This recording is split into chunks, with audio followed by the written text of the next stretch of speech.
यहाँ के दिन यहाँ के दिन हम तो घरे बने। ले लीजिए ले लीजिए, ये हमारे भाई हैं, छोटे भाई हैं। अच्छा मुझे ही दे दीजिए। किचन कहाँ बाके टिकुली, राउत टिकुली कहाँ से है? यही सिवान का ही है। अच्छा चंदन भैया, अहिनी से हमारे बड़े भैया चंदन सिंह जी हमारे गार्जियन है, दिल से अभिनंदन। कि कहवा के झुमका झूलनी, कहवा दुकान, कहवा के टिकुली, कि टिकुली हमारे हो जान, कहवा के टिकुली। इसमें आपका लाइन है कि छपरा के झुमका झूलनी, कि आरा दुकान, पटन के टिकुली, टिकुली हमारे हो जान, पटन के टिकुली। रेडी 1 2 3 4।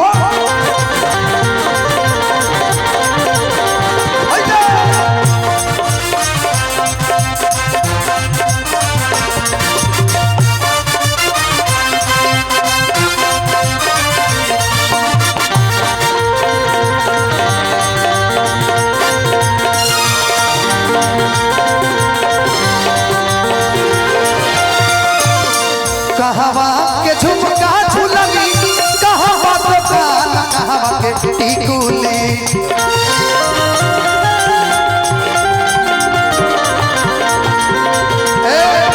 लेकिन अगर डिम्पल जी के ठुमका ना लगे तो फिर मजा नहीं ना।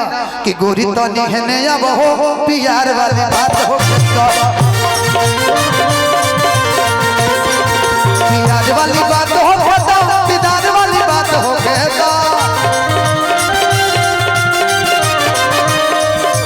कहे अब ताही बड़ हो तू और अंधार हो, कहवा के टिकुली, टिकुलिया हमारे हो जान, कहवा के टिकुली।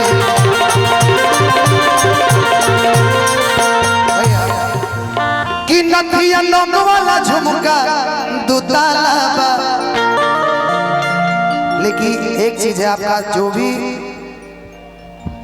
फेस का जो कट है ना वो बड़ा प्यारा है।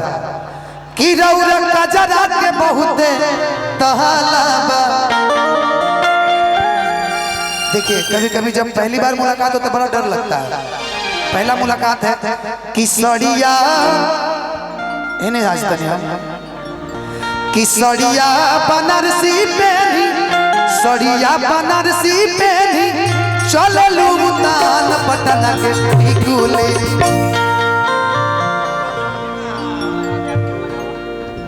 राजा काला साड़ी लइहा, कमर में छिप जाए, राजा काला साड़ी लइहा। आपने ये भी गाना सुना होगा कि सड़िया करिया ले ले आइहा, बलमुआ नजरिया ना लगे।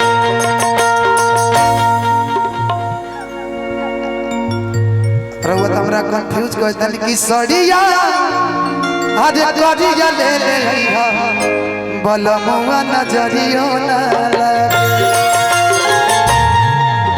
कि नथिया नंग वाला झुमका दुताला बा, रौरा गजरा के बहुत तहला बा।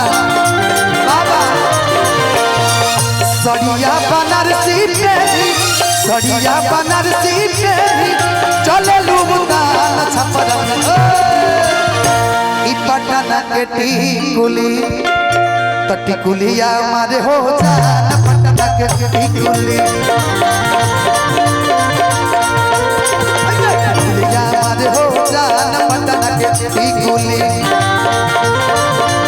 भैया गीत के लास्ट टाइम कहते हैं हम कि गोरे गोलिया पे काला काला तिल देखनी, कि धनंजय डिम्पल पया गइल दिल देखनी, त गोरे गलिया पे काला काला तिल देखनी।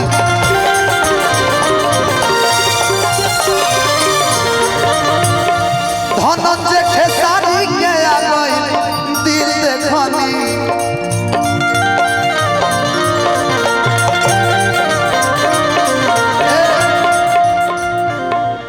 कि चंदन अफजल को है यहाँ के दिन यहाँ के दिन हम तो घरे बने ले लीजिए ये हमारे भाई हैं छोटे भाई हैं अच्छा मुझे ही दे दीजिए कि चंदन धनंजय को है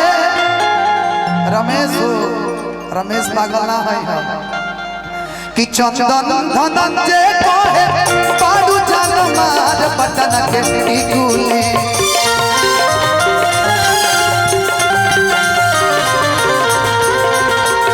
सजमा धनंजय को है लागे कमाल पटन के टिकुली अभी और लोग आ रहे हैं टेंशन मत लीजिए कि टिकुलिया मारे हो जान पटन के टिकुली टिकुलिया मारे हो जान पटन के